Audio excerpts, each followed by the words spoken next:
Adek, okey. Hah? Pergi makan dulu lah. Pergi makan dulu. Pelan-pelan makan. Okey? Tak payah laju-laju makan, nanti ikan jatuh, ayam jatuh punya. Semalam sudah jatuh ayamnya. Betul tak? Pelan-pelan lah. Boleh? Ini air boleh? Boleh. Nih, you tengok lauk lah, ikan besar-besar punya saya taruh lah. Kasih orang makan kau-kau punya lah. Hah? Apa mau tengok lagi? Makanlah.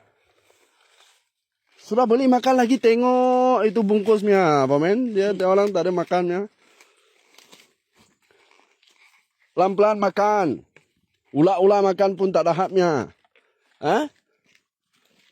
Kerja mau lajunya. Makan slow-slow.